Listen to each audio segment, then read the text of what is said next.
Hey everyone, welcome to another installment of Harry Potter Theory. In today's video, we're going to be discussing Harry Potter, Dumbledore's Phoenix, Fawkes, Wand Law, and Lord Voldemort. More specifically, we're going to be addressing a couple of things. Number 1, why Fawkes' Phoenix Feather chose Voldemort, and number 2, why Fawkes' Phoenix Feather chose Harry. We know that Fawkes supplied the tail feather for both Harry and Voldemort's wands, and I've got a sinister theory for why. Harry first picks up his wand in Ollivander's wand shop right near the beginning of the Philosopher's Stone while accumulating supplies for Hogwarts. A wand is the object through which a witch or wizard channels his or her magic. It is made from wood and has a magical substance at its core. Wands made by Ollivander have cores of phoenix feather, unicorn hair, or dragon heartstring, and are of varying woods, lengths, and flexibilities. As shown above, wands come in a variety of shapes, colors, sizes, flexibilities, and materials. The main parameters that differentiate each wand are as follows: length, wood type, and lastly, core type. Each element is just as important as the last, and these numbered criteria are part of the reason why each witch wizard's wand is so unique. In fact, there are a considerable number of permutations. Harry is ultimately given an 11-inch wand made of holly with a phoenix feather core. But what's important to note here is that he's not just given it, the wand chose him. In fact, that's how wands work, at least at Ollivander's, and part of the close bond shared by witch, wizard, and wand can be attributed to this. Wizards and wands share an almost symbiotic relationship, and that's why some wands simply won't work for certain people. But before finally landing on the one that would choose him, Harry tried many others. Harry tried and tried. He had no idea what Mr. Ollivander was waiting for. The pile of tried wands was mounting higher and higher on the spindly chair, but the more wands Mr. Ollivander pulled from the shelves, the happier he seemed to become. Tricky customer, eh? Not to worry. We'll find the perfect match here somewhere. I wonder. Now, yes, why not? Unusual combination. Holly and phoenix feather, 11 inches, nice and supple.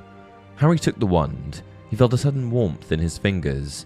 He raised the wand above his head, brought it swishing down through the dusty air, and a stream of red and gold sparks shot from the end like a firework, throwing dancing spots of light onto the walls. Hagrid whooped and clapped, and Mr. Ollivander cried, "Oh, bravo! Yes, indeed. Oh, very good. Well, well, well. How curious. How very curious." And what's so curious about this situation is that the brother core of Harry's wand existed inside the wand of another character you might know, Lord Voldemort. He put Harry's wand back into its box and wrapped it in brown paper, still muttering, "Curious, curious." "Sorry," said Harry, "but what's curious?" Mr. Ollivander fixed Harry with his pale stare. "I remember every wand I've ever sold, Mr. Potter. Every single wand. It so happens that the phoenix whose tail feather is in your wand gave another feather. Just one other. It is very curious indeed that you should be destined for this wand when its brother gave you that scar." Harry swallowed. "Yes, 13.5 inches. You. Curious indeed how these things happen. The wand chooses the wizard, remember? I think we must expect great things from you, Mr. Potter. After all, he who must not be named did great things. Terrible, yes, but great." So, how is it that Voldemort and Harry ended up with the same wand core? What are the chances that these two wizards, whose fates would intertwine, ended up with phoenix feathers from the same phoenix? We know later in the story that Harry and Voldemort sharing a wand core inevitably ends up being an important plot point. This is because of the effect produced when the two wands are pitted against each other in combat. "They will not work properly against each other," said Dumbledore. "If, however, the owners of the wands force the wands to do battle, a very rare effect will take place. One of the wands will force the other to regurgitate the spells it has performed in reverse. The most recent first, and then those that preceded it. So it was always important from a plot perspective that the two share a wand core. But why is it relevant otherwise?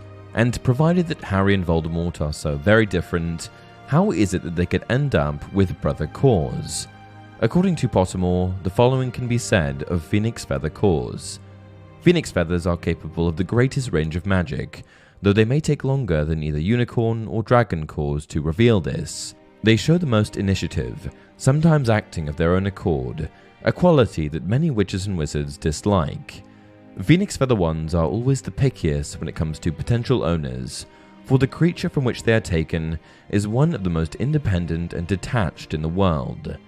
If phoenix feather cores are the pickiest when it comes to potential owners, what commonalities do Harry and Voldemort possess that could entice a selection by the wand? We learn to love Fawkes over the course of the Harry Potter story, and there's no chance that his feather could possibly choose Voldemort, right? Well, here's where it gets tricky.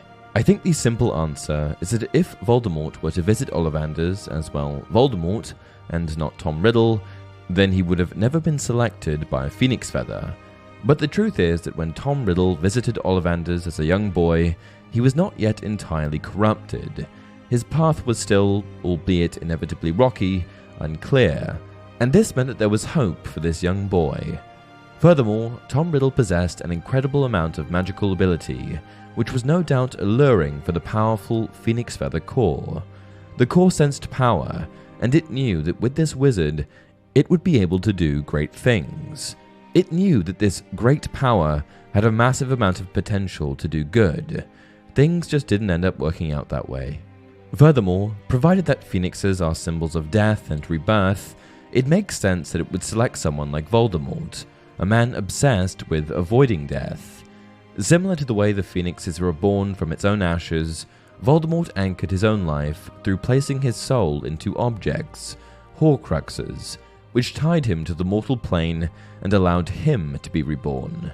Voldemort simply perverted the meaning of what transcendence really is, allowing lust for power to get the better of him. As for Harry, well, I don't think you can deny that he was destined for greatness. You also certainly can't avoid the similarities that Harry and Voldemort shared in early life, either.